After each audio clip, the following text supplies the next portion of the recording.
Hi! Welcome back to my mini vlog here in China. For today's video ay nagpa-prenup wedding kami nitong aking asawa dito sa may malapit lang sa kanila. And ito yung napili namin mag-picture sa amin kasi nga alam nyo bang 15k lang siya. Tapos noon 3 sets na siya, tapos kasama na yung photo album and then yung mga wall photos and then poster na gagamitin namin sa araw ng kasal. And then ito na yung pagkatapos na kong ayusan ni ate. Alam nyo bang hindi ko talaga bagay yung mga makeup dito sa China kasi nga sobrang puti. Ang bagay talaga sa akin na pang makeup yung sa mga Filipino products kasi nga made by Filipino skin talaga siya. Ito na yung pagkatapos ng first set ng pictorial namin. Tapos itinan nyo naman, sobrang puti talaga guys ng mukha ko. Grabe, tapos parang namumuumo pa yung mga makeup. Tapos medyo mainit ng konti, so medyo pinawisan kami ng asawa. Dahil introvert kaming dalawa ng asawa ko, hindi namin alam ang gagawin namin talaga. Nahihiya kami magpicture. At dahil nga kailangan namin ng mga pictures and then yung sa kasal namin. Tapos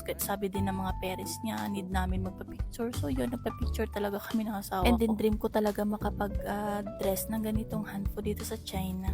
So ito naman yung mga photos na nag-pictorial kami. 3 sets siya. So ito yung first, sa labas muna kami.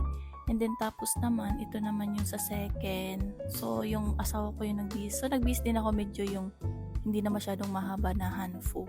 And then makikita sa face talaga namin na napaka-introvert talaga namin mag-asawa. And then ito naman yung last set. So white dress na siya. Ito naman yung napili namin gawing wall picture sa bahay namin. So hanggang dito na lang. Thanks for watching.